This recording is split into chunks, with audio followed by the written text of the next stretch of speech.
Na namin nung nagpunta ko sa SM ng Dianes, natutuwa ako. Binili ko. Nakita ko ang haba-haba ng ano, yung sa tawag niya, screen. Sabi ko, saan sasakay ito? Wala naman akong dalas sakyan. Kasi pag umaalis ako, talaga nag-commute lang ako.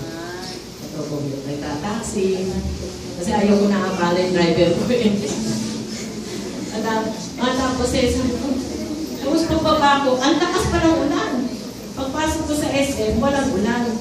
Kasi naglakad pa ako, nag-flyover pa ako eh. Kaya kasi pag umaalis ako, tumatanap sa flyover, nag-i-exercise. Ano lang yung once a month. Once a month lang. Kaya sabi ko, ang lakas ng ulan, paano ito? Tapos ang haba pa ng pila. Eh di pila ako sa dulo. Mga pang-apat na lang, ako Lord, sana. Pero dumating na sasakyan yung parang kabansa. Nakasya yung ano lang yung projector. Alam ko mamaya, dinumunan na pang noon yung prayer ko. Tapos yung pang-apat na sasakay na alin, isasakay na. Mrs., pwede ba ako na muna? Sabi na, sige. Siguro Christian din yun. Kasi kung hindi, magkakalit yun. Nasa huli ka, pupunta ka sa harap. At napakabay pa ng taxi.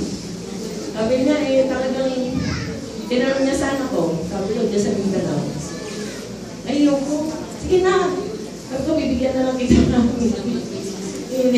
Tinanong ako, kwento, hanggang nasa inikot pa ako sa mga iskinisa na andali, shortcut.